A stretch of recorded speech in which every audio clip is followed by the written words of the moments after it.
Hey guys, welcome back to my channel. Today I'm filming my December anti-haul video and I'm so excited. This will be year 3 of me filming anti-haul series on my channel, and it's so exciting because I feel like a lot of the time I focus on the things I buy, but the makeup industry is a crazy industry and there are so many things coming out all the time.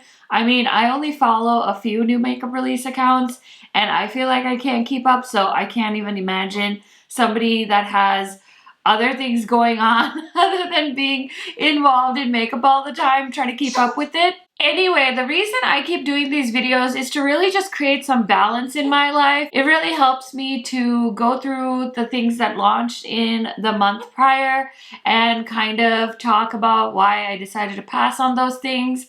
And hopefully it helps you guys out too. So if you like anti-haul videos, highly recommend subscribing because I post one every month. And without further blabbering, let's get into it. If you are finding me for the first time, my name is KARENHARRIS and I recently had a baby, so she's in the room with me. If you hear any coos, she's here, she's fine. She's in a little chair and so we're hanging out and she gets to watch mommy film. So anyway, I decided to start off today on a different account. Usually I just go through Trend Mood, but today I decided to go through Dupe That, and the first thing I'm seeing that I'm anti-hauling is this palette from the brand Base Blue, and they are a cruelty-free brand who develops and creates all of their products in-house, and this is a palette that they based on the painting Girl with the Pearl Earring. It's $53, or you can get a set with the framed wall decor for $56. I have never tried any eyeshadow palettes from Base Blue. I don't actually even know if they make eyeshadow palettes other than this one, like if this is their first one or not. I have no idea. I do think this is absolutely beautiful, and in the caption it does say like they don't want to swatch it because it's too pretty. I did, however, see swatches of this on somebody else's Instagram account. If I find it, I'll put it somewhere for you guys to see. But the swatches looked so bad. Like so bad. They were so lightly pigmented that I could never see myself buying this palette because it's way too light for me. And again, I think this is beautiful, but I'm not really into art enough to want to own this palette, so I can just keep it in my collection. So easy pass on that. Next is this new Rosé collection from ColourPop. This collection is actually really pretty. I saw my friend Leah Janae wear the eyeshadow palette on her stories the other day, and I was like, oh my gosh, that's so beautiful. But I feel like I can do a similar look with the palette I actually have on today. So I'm wearing the Blend Bunny palette. This is the Dollhouse palette, her version of a neutral palette. And I feel like I can kind of do a rosy tone look with some of the shades in this palette, so I definitely don't need the ColourPop palette. But this is beautiful. So they have a few things. There's a 9-pan palette for $14, 3 Super Shock cheeks for $8, a Super Shock trio for $16, and then 3 Fresh Kiss lip lacquers for $8 each. So the palette's gorgeous. I love Super Shock cheeks. They're very tempting, but I have so many face products, so I don't need that. And you probably don't either. So very pretty. The lip shades are gorgeous. I think this is a beautiful collection, but it's an easy pass for me. Next, we have a collection that ColourPop did with Ulta. So this is called the Wannabe collection or something. It's like a bee-themed collection. So there is a Wannabe palette, Soulfly palette, 4 Super Shock cheeks, 4 glosses, and 4 gel liners. Again, another beautiful collection, but one of the palettes is definitely like a yellowy neutral palette, and then the other palette's more of a cool tone brown palette with like a really pretty teal shade. Both the palettes are stunning. Again, it's just not something I need. I have to be really picky with my ColourPop purchases because I always end up overdoing it, and these are gorgeous, but I don't need it, so it's an easy pass on those as well. Next, we have a new collection from e.l.f. So they launched a few different things. They launched this Power Grip Primer, which I've seen a few of my friends get in PR, so I'm very interested to see what their thoughts are. As far as primers go, I do have a few in my collection. I'm trying to pan my primers and hopefully just not buy any new ones because I don't feel like they do anything extra for me as far as my makeup. I know some people swear by primer, but it's just not for me, and that's okay. So the primer is an easy pass. They also launched these lip stains. They're glossy lip stains for $6, and they launched a brow gel, a bunch of stuff. I need another lip product, like I need a hole in my head. So all of that's an easy pass for me. Next, we have the Holiday Blues Kit from About Face. Now, I feel like About Face is one of those brands you either love or you don't really care that much about. And for me, it's definitely like indifference. I think this is cool. Like they have a shadow stick, a loose glitter, and a mascara in like a really pretty green color. And you guys know green is my favorite color, but I would never use any of these things. I mean, if somebody sent them to me, sure, yeah, but not something I would actively go out and buy. So easy pass. They also have some jelly sets that are basically duos of, looks like a glitter jelly, kind of like a jelly eyeshadow. Again, easy pass on all of that for me as well. Okay, here's something I want and I really contemplated buying, but I had to be honest with myself and I knew I wasn't going to use it. This is the ColourPop Jewel Tone Eyeshadow Palette collection. So they did 6 quads and they're all different jewels. So there's ruby, topaz, agate, emerald, citrine, and sapphire. I really wanted emerald and sapphire, and I kind of wanted to get citrine because citrine is my daughter's birthstone, but I decided that I just bought their holiday quints, and I really like those, but again, I don't need more of the same, so I decided to pass on that. But let me know, did you guys pick any of that up? Because I definitely thought it was really pretty. Okay, here's another easy one. This is the Dirty Dancing and Solo Look palette. This is called a Lift palette. This is inspired by the lift scene in the movie Dirty Dancing, and it's beautiful. The swatches look gorgeous. The shimmer shade in Hold It and Mountain Lake are so pretty, and this is a really beautiful little palette, but same with the ColourPop, like I have so many blue eyeshadow palettes and I really don't need to continue to add more into my collection. So because of that, I passed on it. Next, we have another ColourPop launch. This is the ColourPop Gone Matte eyeshadow palette. It's a mega palette, and then they also launched some blotted lips. I actually love their blotted lip formula. My light is being funny, I'm sorry. Anyway, I love their blotted lip formula, but I don't need any more. And a all matte ColourPop palette is a great idea in theory, but I have all of these colors. Like I said, I just got the Dollhouse palette from Blend Bunny, and that palette has all the gorgeous neutral mattes I could ever need. Okay, next is another thing I really wanted, but I had to tell myself, like, I have so many highlighters. Is another highlighter really gonna change my life? So this is the Fenty Liquid Kilowatt Fluid Freestyle Highlighters. They're $28, and she launched, I think, 5 shades. So there's Side Chick, Vintage Velour, Hustla Baby 2.0, Honey, Hottie, and Butter Brownie. I think if I was to get one, I would get Hustla Baby 2.0. But I have so many highlighters and they're really not reinventing the wheel here, so I did decide to pass on those. Okay, next is another ColourPop collection. This is the Feeling Bubbly Champagne Tone collection. So there's a Feeling Bubbly 9-pan palette, 2 Super Shock highlighters, 3 Jelly Mud shadows, and 3 Luxe glosses. Again, just a beautiful neutral palette. Really have no need for it, so easy pass on that for me as well. Okay, another ColourPop collection that they launched in December is their Astrology collection. So they basically had these quads that they did, I think, sometime this year, and they launched a matching gloss to go with it. So, I mean, you could buy the gloss on its own for $8, or you could buy an eye and lip set for $15. I think these are beautiful, but again, it's not anything I need, so easy pass for me. Okay, so that's everything as far as dupe that on Instagram. So let me go ahead and check out Trend Mood because I feel like she posts a little bit more of the new launches. So let's go ahead and see here what else we can anti-haul. Okay, I think I'm gonna anti-haul this because I really don't need it. I'm very curious though. These are the new Danessa Myricks Infinity Chrome pencils, and they look really cool. They're basically a multi-chrome pencil, and I'm hoping they'll come to Sephora, but I haven't seen them. I've actually been kind of looking because I'm really interested in the shade Jade, which is a seafoam green to a periwinkle, but I haven't seen them come in, so I don't want to buy them on the Danessa Myricks website. So because of that, I'm just going to put it in this anti-haul because I feel like it's the makeup gods telling me like I'm going to be okay without it. Next is this beautiful Charlotte Tilbury packaging for the Lunar New Year. I know so many people are tempted to get this powder because of the limited edition packaging, including myself.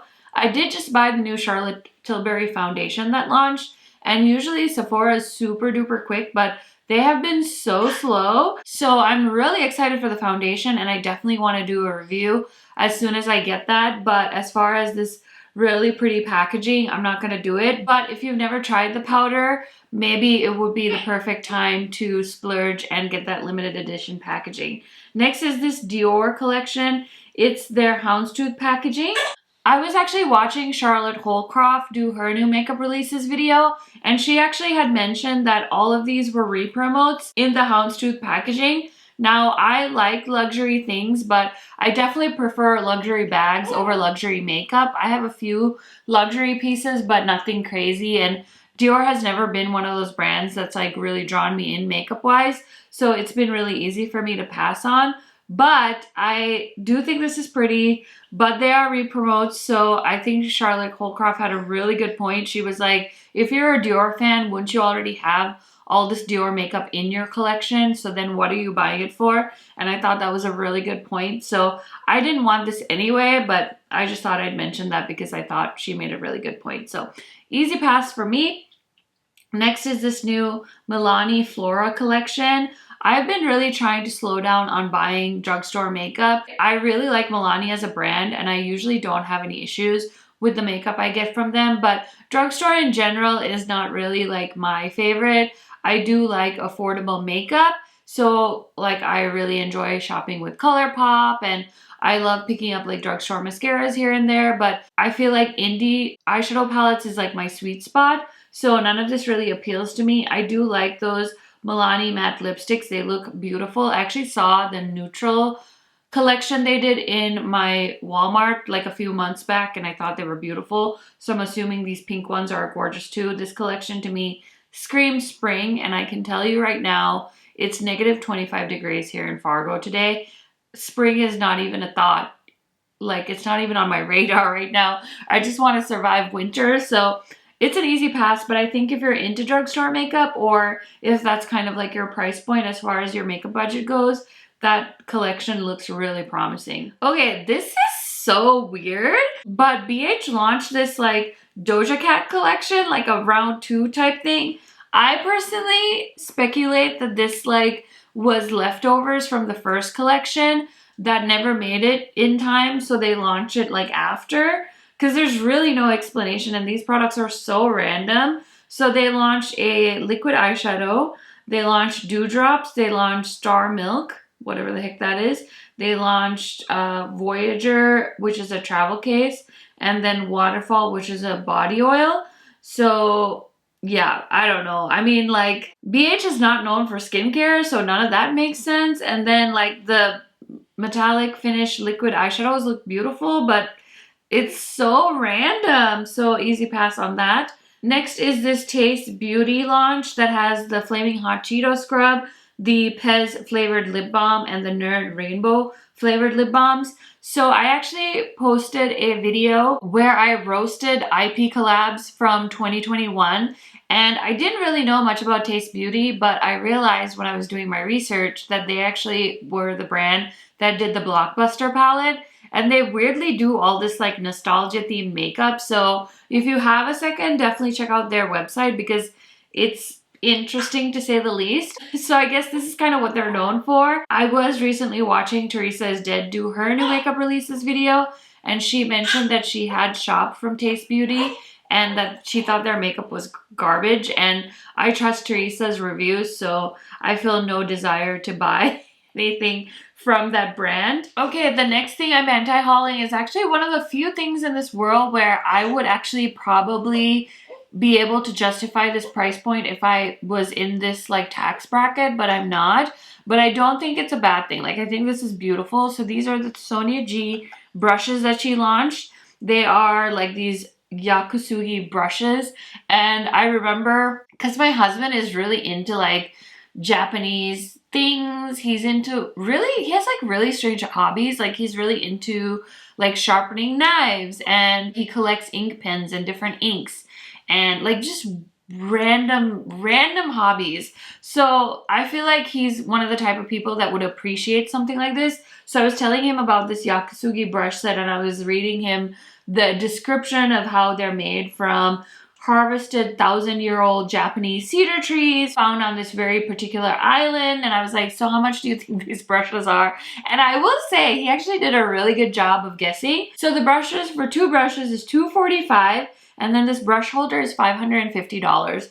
That is basically the price of like a half a designer bag, which I'm not saying a designer bag is worth more than these beautiful cedar tree brushes and brush holder, but also like I really hope the tree had just like fallen and they used it to make brushes, because like it would like really kill me to think that they cut down a tree just to make brushes. So like, somebody could shed some light on that situation, I would love to know. So yeah, that I thought was a little, you know, can't afford it, so easy pass for me. Next is the Shape Tape Cloud Coverage SPF 15 foundation. This is from Tarte. This is transfer resistant formula, up to 24 hours of skin hydration with a soft focus effect and tape technology. Infused with snow mushroom extract, licorice root extract, and hyaluronic acid, squalane, avocado oil, aloe, vitamin E, and castor oil. It drenches the skin in moisture, soothes, and brightens your complexion for $39. This actually sounds like a nice foundation. Like, if it wasn't Tarte, I would think that this foundation sounded really great. My problem with Tarte is I've never been able to find the right shade, so automatically not interested. Okay, I feel like this isn't part of an anti-haul. This is more like a PSA because I actually bought this product. But I'm going to put this in this anti-haul because I'm just going to warn you guys, I don't have sensitive skin, and you guys know how much I love the Pharmacy Honey moisturizer. So of course I bought the niacinamide night mask because I was curious, and the description says it's a smoothing leave-on night mask with 10% niacinamide that's clinically tested to visibly improve skin texture, refine pores, and support the skin's moisture barrier for $42. So I bought this, it came, I put it on my face, and oh my gosh, my face felt like it was gonna like burn. It was so stingy. And it was really weird. So I don't know if it's because my skin was feeling like extra dry because it's just been so cold here. But it's just like this part of my face just started stinging. I tried to take a picture of it, so I'll try and put it up for you guys here. I don't think you can really see like the reaction my face was having, but this whole part of my face was red and itchy, and I was like freaking out. I ran to the bathroom. I took it off with like a wet towel. And then my husband told me to put some witch hazel on it, and that actually really helped. I always thought witch hazel was like too much for my skin. I bought that Thayer's witch hazel, and that was horrible. It really dried out my skin. But whatever my husband had, which I think was like pharmacy grade, that really soothed it. So that was nice. But oh my God, this product, like I've never had a skincare product reaction like this. So I would not recommend it. I'm anti-hauling it from the future because, whew, I don't know, guys. I'm like tempted to give it another chance just to see if it was something, but this was the only new product I tried that night, and it was supposed to hydrate my face, but it just felt like I was gonna die. So there's that. That's my quick review on this product. Okay, so I'm gonna anti-haul this Too Faced palette. I think it's so cute, but I just know none of those shades would look flattering on my skin tone. So this is the Ethereal Eyeshadow and Pressed Pigment Palette for $39, the Too Femme Blush for $30, and the Too Femme Hardcore Lipstick for $23. There's 4 shades of those, and then there's a Better Than Sex Too Femme Volumizing Waterproof Mascara for $27, and a bunch of other stuff with this collection. Like I said, I think the eyeshadow palette is way too light for me, and it looks like something that I would already have in a pastel palette in my particular collection, so I am passing on that. So I'm gonna anti-haul these new shades of blushes from Rare Beauty. These are her soft pinch liquid blushes, and I do have one shade. I have the shade Joy. Ask me how many times I use that blush. Let me tell you, it's not often enough to justify buying another one, so I'm gonna be passing on that. Okay, so let's talk about the Nabla Holiday Collection. They launched the Vicious Mascara in a gold edition. I've never tried that mascara. I think my friend Heather tried it and she said it's really good. And then they have the Glorious Lights Glitty palette, and it's just another small 4-pan glitter palette. I actually have the first two they've done in this formula, and it's nice, but I'm just surprised. I feel like Nabla didn't really launch any significant makeup in 2021, and like for holiday, I feel like they usually go big, and this was kind of a wah wah wah in my opinion. Okay guys, that is everything for today's anti-haul video. Thank you guys so much for watching. Let me know what product you anti-hauled in the month of December. I will be back in February with my January 2021 anti-haul video, so make sure you're subscribed, turn on that post notification bell, and I will see you very soon. Bye guys!